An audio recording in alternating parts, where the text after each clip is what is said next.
Hello everyone, a big warm welcome to all of you on the Special Needs Children podcast. Today we have with us Mrs. Vandana Karve. आव्हान पालक संघ या संस्थेच्या president आहेत. स्वतःच्या एक्सपिरियन्समधून वंदनाताईंनी सुरू केलेल्या हा सुंदर उपक्रम आज अनेक फॅमिलीज आणि त्यांच्या स्पेशल अडल्ट मुलांना होप आणि सपोर्ट देतो. गेल्या 30 वर्षात त्यांनी आपल्या घरातून सुरू केलेली ही संस्था आज 20पेक्षा जास्त जणांना कामाची संधी देते आणि सन्मानाने जगण्याची संधी मिळते त्यांना. वंदनाताई, आज आमच्यासोबत येऊन तुमच्या जर्नीबद्दल आम्हाला सगळं शेअर करणार आहात तुम्ही, याबद्दल मनापासून धन्यवाद. And with her we have a special guest. With वंदनाताई we also have a wonderful daughter, Vasudha, with us today. Thank you so much, Vasudha, for coming here. Hi. Hi. Yeah. So आम्हाला खूप आनंद आहे की तू आज आमच्यासोबत आली आहे आणि आमच्याबरोबर तुझे पण जे थॉट्स आहेत ते शेअर करणार आहेस. सो वंदनाताई, can you please share a little more about Vasudha? तिचे जे हॉबीज आहेत, तिला काय पसंत आहे, ती आज काय करते आणि how has it been for her journey? नमस्कार. ही माझी मुलगी वसुधा. आता खरं सांगायचं तर तिची 50शी उलटली. तर तिने प्रवास वर्णन केलेलं आहे लहानपणापासून, पण तिला दृष्टिदोष आहे. त्याच्यामुळे वर खाली ती लिहिते, परंतु तिच्या हाताचं डोळ्याचं कोऑर्डिनेशन चालू राहण्यासाठी म्हणून मी हा तिच्यासाठी उपक्रम केला. मग तिने शाळेतून म्हणा किंवा कार्यशाळेतून आम्ही वैयक्तिक जिथे जिथे आम्ही प्रवास केला ते सगळ्याचे तिने छोटी छोटी नोंद करून ठेवलेली. तर त्याचं पुस्तक मी तिच्या वाढदिवसानिमित्त पब्लिश केलं. Lovely, congratulation. Thank you. Very nice, lovely. आणि आज ती काय करते? वर्कशॉपमध्ये जाते. संपूर्ण म्हणजे वर्कशॉप भयंकर आवडतो त्यांना, म्हणजे सगळ्याच मुलांना, कारण त्यांना समाजामध्ये वावरण्याची संधी मिळते, पण ते स्वतः काम करतात आणि ते त्यांचं सेल्फ कॉन्फिडन्स वाढतो. त्याच्यामुळे आत्मसन्मान त्यांना मिळतो, कारण बाहेर नाही म्हटलं तरी थोडासा अपमानास्पद वागणूक मिळते, म्हणजे त्यांना ती आवडत नाही आणि पालक म्हणून आपल्याला पण ती आवडत नाही. तर मग ते तिथे जाऊन त्यांचं काम करतात. त्या 4 मित्र, त्यांच्या मैत्रिणी सगळ्या भेटतात, त्यांच्या गप्पा भांडणं सगळं सगळं चालू असतं. गप्पा गोष्टी, कोणाचे वाढदिवस, कुठे गेलेत, काय आले काय नाही, खूप गप्पा त्यांच्या रंगतात. त्याच्यामुळे त्यांचं ते एक फील्ड आहे, त्यांचं जग आहे, त्यांचं विश्व आहे. त्याच्यामुळे त्यांना ते फार आवडतं. जसं आपल्याला आपलं घर संसार आहे तसं त्यांचं ते विश्व आहे, त्यांना तिथे खूप आनंद मिळतो. फेवरेट मैत्रिणींचं नाव काय आहे? तुझी खास मैत्रीण कोण? भावना आणि केकी, मनीषा, पूनम, सगळेच खास आहेत. Very nice. आणि रोज तुला खूप आवडतं जायला?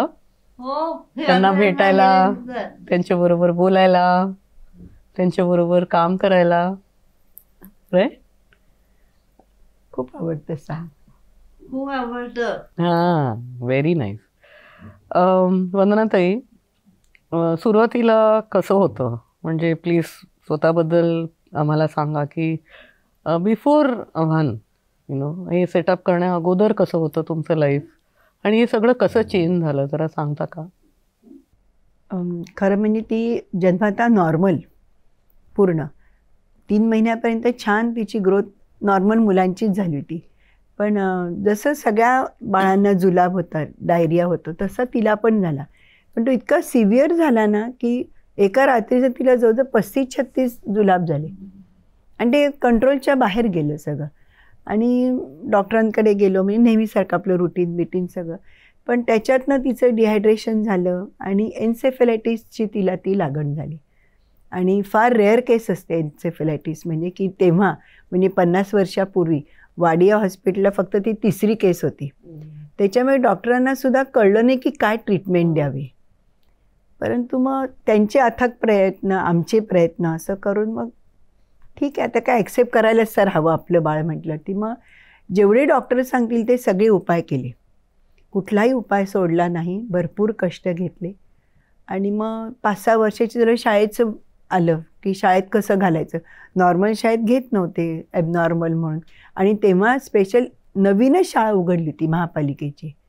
मग आम्ही तिथे घातलं. पण तेव्हा असं वाटायचं की आपली मुलगी मंद नाही, पण नॉर्मल शाळेत पण घेत नव्हते.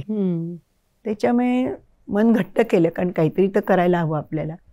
पण तिथे गेल्यावर तिथे शिक्षका इतक्या चांगल्या होत्या. त्यांनी इतकं छान या मुलांना ट्रेन केलं, सगळ्या मुलांना, की म्हणजे आम्हाला कल्पनाच नाही की स्पेशल शाळेमध्ये इतकं छान शिक्षण देतात.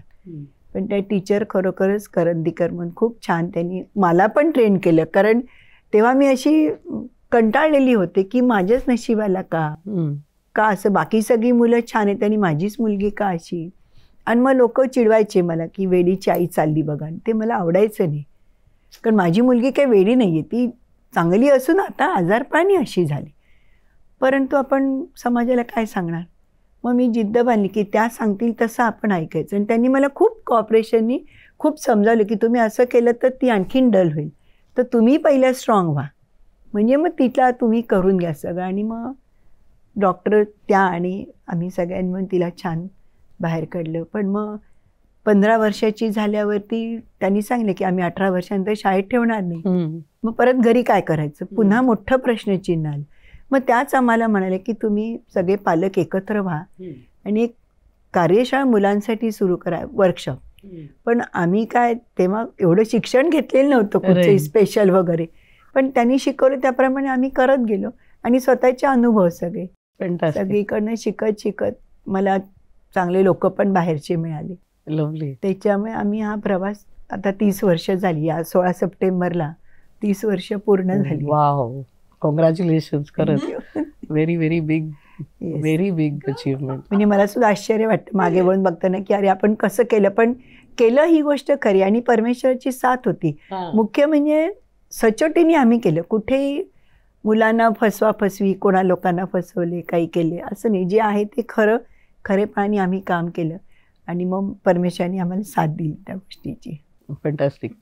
आणि हे तेव्हा आय एम शुअर खूपच डिफिकल्ट झालं असतं. आणि विथ एव्हरीथिंग घरात जे चाललंय आणि नंतर आपल्याला हे पण करायचंय आणि तुम्ही एकजूट झालात. It is fantastic really. 30 वर्ष पालकांनी छान साथ दिली. आता त्या दोघी भगिनी नाहीत, अच्छा, परंतु त्यांनी छान साथ दिली. आणि नंतर मग बाकीचे जे पालक येत गेले त्या सगळ्यांनी मला खूप छान कोऑपरेशन दिलं. माझे सोशल वर्कर जे आहेत पहिल्यापासून त्यांनी पण खूप छान साथ दिली मला. त्याच्यामुळे आम्ही सगळ्यांनी मिळून काम झालं. तेव्हाच जेव्हा तुम्ही सुरुवातीला कोणकोणत्या चॅलेंजेस होत्या आणि आता म्हणजे आज पण जिकडे पण मी बोलते कुठल्याही व्होकेशनल सेंटरला, वेदर ते इन्स्टिट्यूशनल असो की पेरेंटनी सुरू केलेलं आहे, नेहमीच जे टीमचं जे इश्यूज आहेत की लोक सापडत नाही किंवा थेरपिस्ट, ट्रेनिंग, स्टाफ, हे सगळं ते तुम्हाला कुठल्या कुठल्या गोष्टींवर जास्त फोकस करावं लागलं आणि तुम्ही कसं केलं तुम्ही हे? स्पेशल एज्युकेटर आमच्याकडे ठेवायला तेव्हा आम्हाला ऐपत नव्हती. म्हणजे संस्थेकडे एवढा पैसा नव्हता. त्याच्यामुळे आम्ही पालकांनी म्हणजे आमच्या ज्या ट्रेन टीचर होत्या त्यांनी जसं सांगितलं त्याप्रमाणे आम्ही मुलांना शिक्षण दिलं. पण मग फिजिओथेरपी पाहिजे, मग फिजिओथेरपी एवढे पैसे कुठून द्यायचे. मग आम्ही आमच्यातल्या एका भगिनीने सगळी योगासनं शिकून घेतली आणि मग ती मुलांना योगा शिकवायला लागली. म्हणजे आम्ही पालकच आम्हाला स्वतः डेव्हलप करत गेलो की आपल्याला इलाज नाही, ह्या गोष्टी त्या ॲक्सेप्ट करायलाच हव्या. मग योगा सुरू केल्या. दुसरे एक बाई होत्या आमच्या ओळखीच्या, त्यांनी मुलांना गाणी शिकवायला सुरुवात केली. गाणं म्हणजे खूप मोठ्या प्रमाणावरती नाही, पण रोजची बडबड गीतं म्हणायची की त्यांचे उच्चार आणि त्यांना ती सवय लागली पाहिजे म्हणायची, बोलायची. काही मुली बोलत पण नव्हत्या तेव्हा, मग त्यांना कसं बोलतं करायला पाहिजे. तर गाणी सगळ्यांना आवडतात. त्याच्यामुळे बडबड गीतं साधी आपली अगदी येरे येरे पावसापासून सुरू केलं. म्हणजे त्याच्यापासून मुलांना ॲक्टिंग पण यायला लागली आणि मुलांना त्यातला अर्थ कळायला लागला मुख्य म्हणजे. मग श्लोक सुरू केले. मग देवाचे आपण घरी श्लोक म्हणतो, मग एक नुसती देवीचा फोटो ठेवला आणि मुलींनी फक्त नुसते श्लोक म्हणायचे, पण त्याच्यामुळे त्यांचं जिभेचा व्यायाम सुरू झाला आणि उच्चार स्पष्ट व्हायला लागले. असं करताना मग ड्रॉइंग शिकवायला लागलो. मग ड्रॉइंग शिकवायला एक टीचर आमच्याकडे येतात. पहिल्या खूप छान मोठ्या ट्रेन टीचर एक आल्या होत्या, पण त्यांचं काय व्हायचं, त्यांना असं वाटायचं की मी शिकवीन तेच मुलांनी आलं पाहिजे. पण स्पेशल मुलांच्या बाबतीत असं होत नाही. त्या ज्या पद्धतीने शिकवायच्या ती पद्धत इथे या मुलांना लागू होत. खरे यांना स्पेशल पाहिजे असतं सगळ्या गोष्टीचं.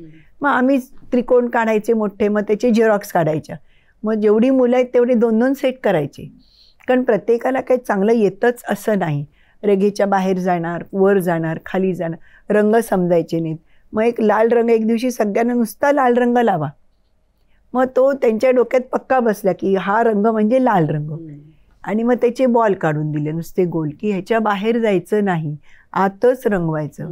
तरी पण कोऑर्डिनेशन, दृष्टीडोस ह्याच्यामुळे जायच्या बाहेर मुली, पण त्याने ती सवय लागली. कोऑर्डिनेशन, खाली बघून रोल करायचं, हे करायचं, ते जे काम असतं शिक्षण असतं ते त्याद्वारे मुलांना मिळालं. त्याच्यामुळे मला अशा ज्या सोशल वर्कर मिळत गेल्या ना, आणि मी स्वतः, त्याच्यामुळे ह्या मुलांना त्याची खूप प्रगती झाली. एक तर कोऑर्डिनेशन आलं, रंग कळायला लागले, गाणं उच्चार स्पष्ट यायला लागले त्यांचे, कोऑर्डिनेशन सुरू झालं छान, एका जागी बसून काम करायची सवय लागली. आज काय काय प्रोडक्ट्स बनवतात तू? आज माझ्या मुली खूप बनवतात. हा चष्मा कॉट त्यांनीच बनवलेला. Very beautiful. माळा आहेत, तोरणं आहेत, लटकन आहेत. मुलींना ओवायला खूप छान येतं. अच्छा. आणि रंगसंगती लगेच कळतं केलेलं आपण वस्तू. त्यांना नाही तर त्या स्वतःच उसवतात की मला हे नाही आवडलं, पण त्या कलर कॉम्बिनेशनमुळे त्यांना स्वतःला इतका आनंद होतो की त्या घेऊन येऊनच बसत की आम्हाला हे करायचंय. तोरणं आहेत, लटकन आहेत, कॉर्ड आहेत. खूप छान मुली बनवतात ह्या सगळ्या गोष्टी. आणि रंगकामामुळे आता प्लॅस्टिक बॅन आहे बघा, त्याच्यामुळे आम्ही एकदम लमसम मार्केटमध्ये कॉटन बॅग्स उचलतो वेगवेगळ्या साईजमध्ये, छोटी मोठी, चेनवाली, विदाऊट चेन. आणि मग त्या मुलीनं रंगवायला शिकवलं आम्ही. स्टेन्सिल करून घेतले पहिल्यांदा, मधलं कटिंग त्यांनी फक्त तेवढं रंगवायचं, कारण बाकी खराब होता कामा नये. मग तो पेपर त्या पिशवीवर ठेवल्यामुळे बाकीचं खराब नाही होत. मग भले तो पेपर टाकून देऊ आपण वर, पण पिशवी तशीच हे आम्ही शिकलो त्यांच्याकडे. मग ड्रॉइंग टीचरकडनं स्टेन्सिल करून घेतले, आपले रिलेटिव्ह मधल्या मुलींकडनं स्टेन्सिल घेतले, आणि मग त्या मुलींना ते देतं. अजून सुद्धा मुली माझ्या काही छान करतात. आता हिला कोऑर्डिनेशन नाही आहे म्हणजे आयसाईटमुळे, पण तिला ते स्टेन्सिल लावून दिले की तिची ती रंगवते सगळं. त्याच्यामुळे आणि आता ह्या डिमांड खूप आहे प्लॅस्टिक बॅन आल्यामुळे. वेगवेगळ्या साईजमधल्या पिशव्या असल्यामुळे खूप 5-6 साईजमध्ये पिशव्या आहेत आमच्या. मला एक सांगा, सुरुवातीला 3 मुलं होते राईट, आणि आता तुम्ही म्हणजे जागेचं काय केलं तुम्ही, कसं स्पेस काय केलं? पहिली माझ्याकडे म्हणजे घरात होती आम्ही, आणि तेव्हा सुद्धा माझ्याकडे माझे हिचे आजी आजोबा होते, पण त्यांना माहिती होतं की आपली मुलगी स्पेशल आहे. त्यांनी मला कधीही अडवलं नाही. म्हणजे दुपारच्या वेळात तुम्ही खुशाल इथे मुलींना घेऊन बसा, काम करा, परत 5 वाजले की जायच्या मुली. म्हणजे मला घरातूनच कोऑपरेशन मिळालं. तिचे बाबा पण, मुलगा पण नंतर झाला तो हिच्यानंतर, सगळ्यांनी कोऑपरेशन दिलं. आणि बहुतेक देतात, कुटुंब देतं. फार क्वचित असे लोक असतात की ज्यांना ह्या मुली नको असतात, पण आम्ही या नकोशा मुलींना आम्ही हवंसं केलं की ह्या प्रोडक्शनद्वारे मुली करतात वस्तू, त्याचा सेल होतो, मग त्यांना स्टायपेंड मिळतो. त्याच्यामुळे काही पालक जरा खुश असतात की चला काही नाही तर मुली 4 पैसे तर कमवते, आणि आजकाल पैसा तर सगळ्याच ठिकाणी लागतो. त्याच्यामुळे त्यांना पगार आहे, बोनस आहे, त्यांच्या ट्रिप्स असतात. 1 दिवसाची पावसाळी ट्रिप असते. कोणी नेत नाही बाहेर पावसात फिरायला, पण आम्ही मुलींना नेतो की त्यांना पण तो आनंद मिळाला पाहिजे. मग आपण आनंद घेतो, मग त्यांना का. आज इन्स्टिट्यूट कुठे आहे? आज आमची शिवाजी पार्कला, प्रॉपर शिवाजी पार्कला, कोटवाडी म्हणून महापालिकेची बिल्डिंग आहे, तिथे खाली ग्राउंड फ्लोअरला आहे. पण ती आम्हाला रेंटल बेसवर पण आहे. त्याच्यामुळे आम्हाला, आणि दरवर्षी 10% वाढ होते, त्याच्यामुळे पण आम्ही रेंटलवरती आहे.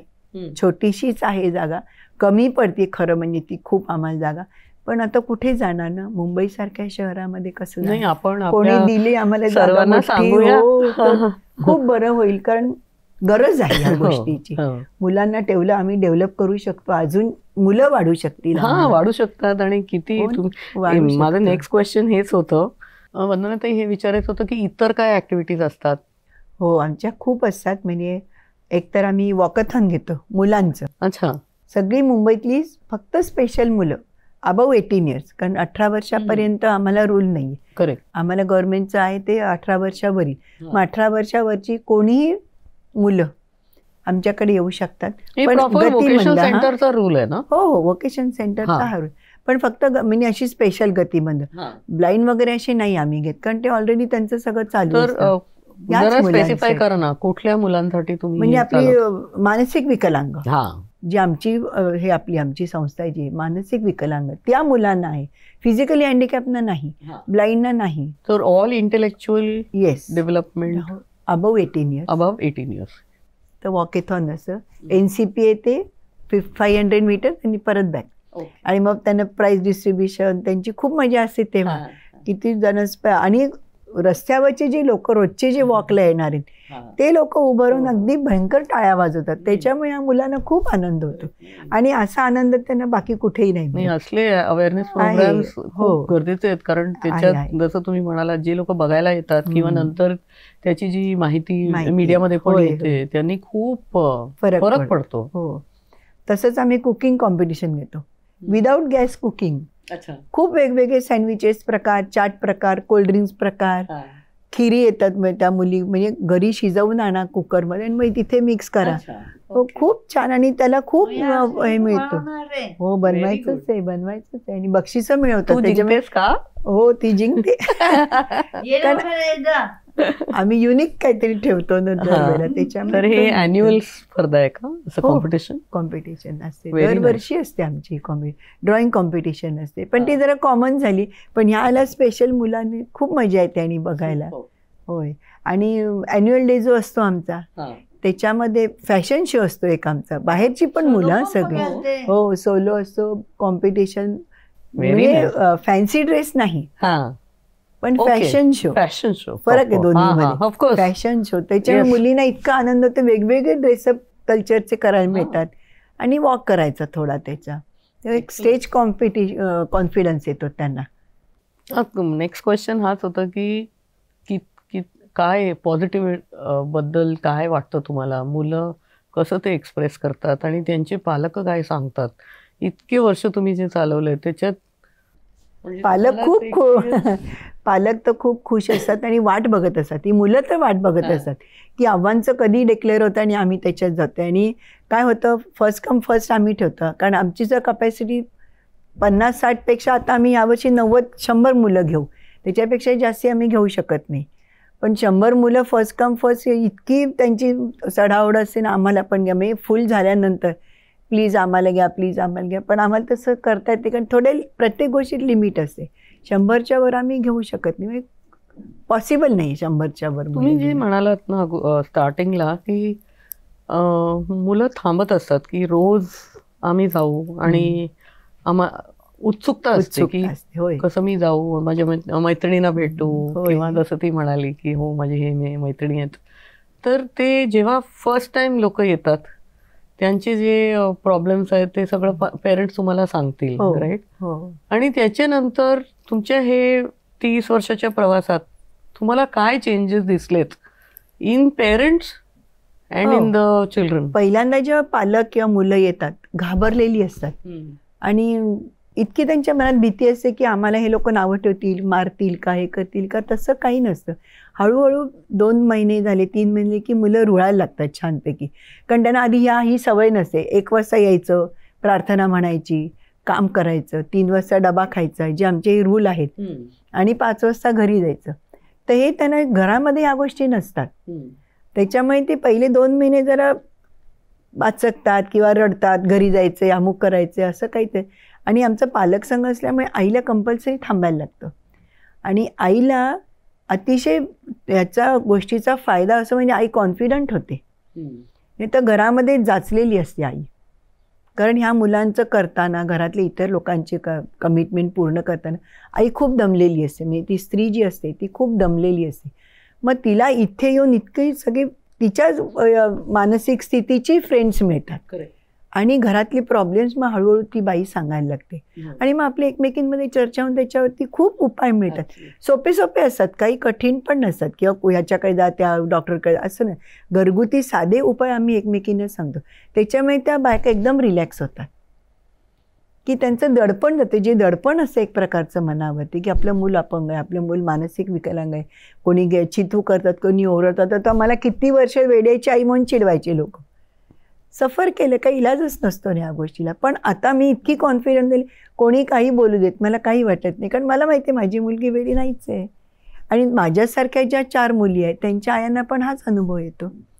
त्याच्यामुळे आम्ही कॉन्फिडंट होतो आता दिवसेंदिवस. आणि हे ज्या मुलांना आम्ही शिकवतो किंवा सगळ्या स्पर्धा घेतो त्याच्यामुळे बाहेरच्या लोकांवरती हा परिणाम होतो की नाही, ही पण मुलं चांगलं करतायत, ही पण मुलं छान करू शकतात. तो जो एक कॉन्फिडन्स मुलांमध्ये आणि आमच्यामध्ये हा आपोआप निर्माण झाले. आणि आपोआप तो येतो, तुम्ही जे काम करायला लागता ना हो, आपोआप तो येतो मुलांमध्ये. मेंबर ऑफ सोसायटी हो. जे त्यांचं ते किती जे करू शकतात करू ability च्या शकतात हिशोबाने तेवढे, ते हो, करतायत ना. करतातच, हो ना, आणि ते बरोबर. त्यांचं रिस्पेक्ट आणि त्यांची जी स्वतःची सेल्फ कॉन्फिडन्स आहे ते Self-confidence किती खूप वाढतं, वाढते, ते दिसतं खूप त्यांच्या वाढते. चेहऱ्यावर चेहऱ्यावर. किती दिसतं. पहिल्यांदा येणारी मुलगी बोलत नाही, घाबरलेली असते, तीच 2 महिन्यांनी हळूहळू काम करायला लागते. मी हे करते, मी ते करते, मला हे शिकवा, मी करीन. मला पण बरं वाटतं की चला आपल्याकडून मुलगी शिकली आणि छान होती. त्याच्यामुळे त्यांच्या आणि मग काय होतं, जेव्हा त्यांचा पगार सुरू होतो, मुलांना स्टायपेंड येतो, तेव्हा मग त्यांच्या पालकांना बरं वाटतं की अरे वा, का होईना 4 पैसे का होईना पण मुलगी कमवते. आणि तिला यायला लागत ह्या गोष्टी, आपोआप ती घरी पण मदत करते सगळ्या गोष्टीची, की आईबरोबर शाळेमध्ये. आणि आम्ही प्रत्येक मुलीला आणि प्रत्येक आईला सांगतो, घरातल्या प्रत्येक कामात या मुलींना मदत घ्यायची. भाजी चिरणं असू दे, भाजी धुणं असू दे, कबशा आवरणं असू दे, धुणं असू दे, कपडे वाद घालणं, छोट्या आपल्या घरातल्या सगळ्या गोष्टीने मुलींना बरोबर काम का, मग त्या थोडेसे आपोआप ट्रेंड होतात. मग आई सांगू शकते की हां मला आज वेळ नाही आहे, तोच कपडे वाट टाक. मुलगी कपडे वाट टाकते व्यवस्थित, कारण तो आईबरोबर काम करून कॉन्फिडन्स आलेला असतो. किती मुली आहेत आणि किती मुलं आहेत? 18 मुली आहेत आणि 2 मुलगे आहेत. मुलांना बरेचदा बाहेर ठिकाणी थोडा थोडा छोटा जॉब मिळतो. ओके. 18 वर्षाच्या वर असल्यामुळे ती सज्ञान वयाने बुद्धीने नसणार, पण वयाने सज्ञान आणि झालेली वय आहे. किती आहे यांचे, रेंज काय आहे वयाचं? 18च्या पुढे पुढे आम्ही नाही म्हणू शकत नाही ना. हां. मुलं येतात तर तितके असं वर्ष, म्हणजे हो. तुमच्या बरोबर आता 30 वर्षाची जी संस्था आहे त्याच्यात असं 30 वर्ष ज्यांनी काढले असं वसुधासारखे अजून किती मुलं आहेत? 7-8 मुली आहेत. हो, वाव. आहेत. आणि त्या इतक्या कॉन्फिडंट आहे. आज सांगितलं की जरा बाहेर जा आणि दुकानात अमुक एक वस्तू घेऊन ये, फेविबॉन्ड आण, फेविकॉल आण, तर त्या मुली जातात आणि बरोबर सगळं घेऊन येतात. आणि आम्ही दोघींना पाठवतो, एकटीला पाठवत नाही कधी.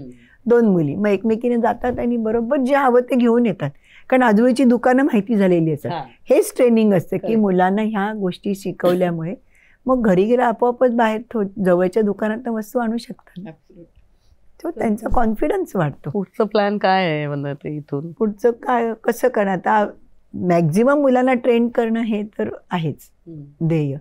आणि माझ्यानंतर माझ्या घरात जी कोण मुलं सांभाळणार म्हणजे त्यांची भावंडं, त्यांच्याबरोबर कोऑर्डिनेशन करून त्यांच्याशी जुळवून घेणं हे आम्ही आधी मुख्य शिकवतो घरामध्ये. की आता तिला भाऊ आहे, वहिनी आहे, मग तिच्याशी तू बरोबर कोऑर्डिनेशन झालं पाहिजे. मग तिच्याशी गप्पा मार, तिच्याबरोबर मदत कर, तिच्याबरोबर उठ, तिच्याबरोबर बाहेर जा, आपोआप त्यांना मग एकमेकींचं बॉन्डिंग होतं. आणि पण हे ट्रेनिंग सुद्धा आम्ही शाळेत देतो, करायलाच एकदम इम्पॉर्टंट आहे. कारण मी किती वर्ष राहणार आहे, नाही उद्या तुम्ही प्रत्येक जगराटी जाणार तर आहेच कधी ना कधी. मग त्यांना ते, आणि त्यांना पण आम्ही शिकवतो की आज ना उद्या मी जाणार आहे, मग मी गेलं तुला कुठे राहायचंय, तर भाऊ आहे, वहिनी आहे किंवा कोणाची बहीण आहे, त्यांचे मिस्टर आहेत, मग त्यांच्याबरोबर तुम्ही कोऑर्डिनेशन करून तुम्ही व्यवस्थित राहिलं पाहिजे घरामध्ये. हे मुख्य आम्ही त्यांना शिकवतो. म्हणून पुष्कळदा आम्ही मुलांना शाळेत सोडून बाहेर जातो कामाला, की शाळेमध्ये पण त्यांना एकटं राहता आलं पाहिजे. मी स्वतः प्रयोग करते, मी 4 दिवस मुद्दामून बाहेरगावी जाते. मी कधी बहिणीकडे, कधी मैत्रिणीकडे, कधी ट्रिपला, कारण तिला घरात राहायचं आहे उद्या. मग तिच्या वहिनीबरोबर तिचं कोऑर्डिनेशन आणि हे राहिलंच पाहिजे. आणि हेच मला दुसऱ्यांना सांगायचं की तुम्ही पण हे प्रयोग करा, कारण आज ना उद्या आपण प्रत्येकजण जाणार आहोत. त्याच्यामुळे एक त्यांना आलं पाहिजे ह्या गोष्टी. खूपच इम्पॉर्टंट तुम्ही म्हणालात, कारण खूपच महत्वाची गोष्ट. मी असं शिकवते लोकांना की आपण नेक्स्ट जनरेशनसाठी पैसे कसे ठेवायचे. करेक्ट. तर तुम्हाला विल बनवायचंय, तुम्हाला ट्रस्ट बनवायचंय किंवा ट्रस्टीज निवडायचे, गार्डियन कोण असणार, हे सगळं जे विचार करायचे ते पेरेंट्स, त्यांना वाटतं की अजून वेळ आहे, नंतर करूया. पण मी सांगत असते की नाही, फायनान्सेस जे आहेत तसं तुम्ही म्हणालात की आज इतकी महागाई इतकी आहे आणि इन्फ्लेशन एवढं वाढत चाललंय, तर आज आपण ते पैशाबद्दल जे लहान असताना एकदम यंगर असताना त्यांनी Younger. सुरुवात नाही केली तर ते ओल्ड एज मध्ये ते त्रास होतो. आता आम्ही काय करतो, आमच्या शाळेमध्ये मुलींचे जे पगार आहेत ते पगार म्हणजे मी कंपल्सरी केले पालकांना, तुम्ही बँकेत बँक टाकायचे. अकाउंट उघडा आणि त्याच्यात कारण काही त्यांना राग येतो, आम्हाला खर्चाला पैसे पाहिजेत. म्हणलं कबूल आहे, तुम्ही जन्माला घातल्यामुळे तुमचं पोषणं तुमचं काम आहे, पण उद्या मुलं आजारी पडतील, मग तुम्ही पैसा कुठून आणा? मग कोणाकडे? त्यांच्या भावंडांनी किती खर्च करायचा? करतील, नाही असं नाही, पण तुमचं थोडीशी पुंजी पाहिजे ना. Yes. आणि मग ते रिकरिंग करा 5 वर्षाचं. ते झाले की तुम्ही FD मध्ये गुंतवा, आपोआप त्यांच्या नावाने पैसा जमा होईल. पण तेव्हा पालक म्हणजे ती चिडतात, पण मला माहिती ही पुढे गोष्ट लागणारी गोष्ट आहे, Absolutely. Correct. त्याच्यामुळे ह्या गोष्टी करायलाच हवेच थोड्या. तसंच मुलांना शिकवायला पाहिजे की तुला त्या लोकांबरोबर राहायचंय, तशी तुला त्यांच्याबरोबर गोडीत राहायलाच हवं. चिडा उपयोग नाही, भांडून उपयोग नाही, मारामारी करून उपयोग नाही. मग तू कोऑर्डिनेशननी आपण गोडीत राहिलो की त्यांना ते शिकवायचं की आपण त्यांच्याशी गोडीत राहायलाच हवं. करेक्ट. छोट्या छोट्या गोष्टी आहेत पण ह्या शिकवायला लागतात.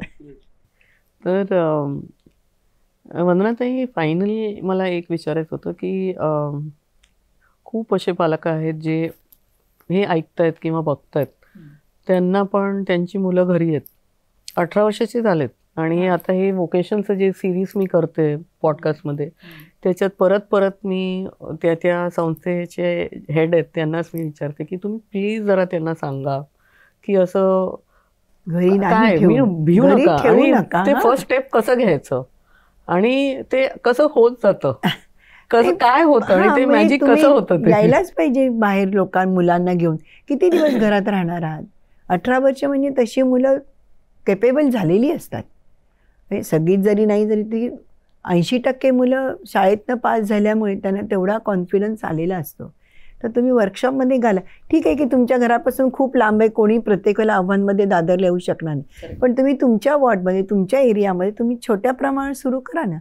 तशा खूप गोष्टी आहेत करणार. कागदी पिशव्या आजकाल लागतात, प्रत्येक मेडिकल स्टोअरला कागदी पिशवी लागते, ती तुम्ही हे करा. घरघंटी घेऊ शकता की पिठं तर लागतातच, आपल्या घरात सुद्धा आपल्याला पीठ लागतं. मग 4 बाहेरच्या लोकांची पिठं केली तर त्याला तो स्वयंरोजगार होईल.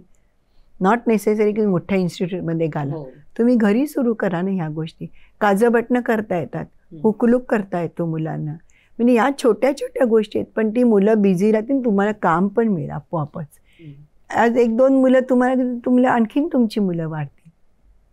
अशा बऱ्याच गोष्टी. तुम्ही झाडं लावू शकता छोट्या छोट्या नर्सरीमध्ये जाऊन, तिथे तुम्ही त्यांची निगराणी करू शकता. एखाद्या सोसायटीमध्ये जर चांगला मुलगा असेल 18 वर्षानंतरचा, तर एखाद्या सोसायटीमध्ये गार्डनिंगचं काम मिळतं.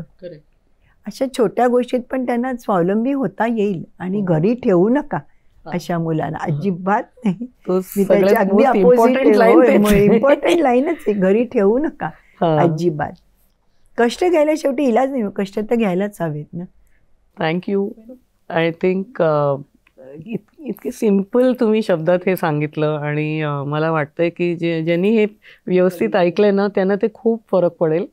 So thank you very much. धन्यवाद. हे सगळं तुम्ही मला सांगायला. बोलवल्याबद्दल धन्यवाद. नाही, की तुमच्या थ्रू हे लोकांना पोचतंय. हो, खूप इम्पॉर्टंट आहे की हे असं लोकांना वाटतं की आपण किती कोण आपल्याला ओळखणार किंवा कोण आपल्याला समजून घेणार, पण तुमचं काम आहे ना हे किती इम्पॉर्टंट, आणि किती इतक्या वर्षांनी तुम्ही करत येलात, आणि किती लोक थांबून जातात नाही ते की डिफिकल्टीज घेऊन सांगतात ते आता नाही, आता मला जमणार नाही, आणि माझे प्रॉब्लेम घेऊन लोक बसतात. पण दुसऱ्यांसाठी मदत करणं आणि सगळे एकत्र येऊन जे करतायत हे तुम्ही हे केलं ना, हॅट्स ऑफ टू. खरंच हॅट्स ऑफ. नाही, तुम्ही या अवश्य, आणि सगळ्यांनी संस्था बघायला या, म्हणजे तुम्हाला त्याच्यातनं शिकता येईल. हो, तुम्ही पण घरी काढू शकता. मी घरी काढले, उद्या बाहेरचे पण कोणी घरी काढू शकतील ना. खरं, असं काढा, काही हरकत नाही, आणि आपोआप मदत मिळत जाते. नाही असेल तर सचोटीने करा. वसुधा, होप तुला छान वाटलं इकडे येऊन. असं वाटलं तुला? आवडलं ना? सांग. Thank you. Most welcome darling. Thank you. Please tune into the podcast and continue subscribing. Please share with everyone. Thank you so much for listening in.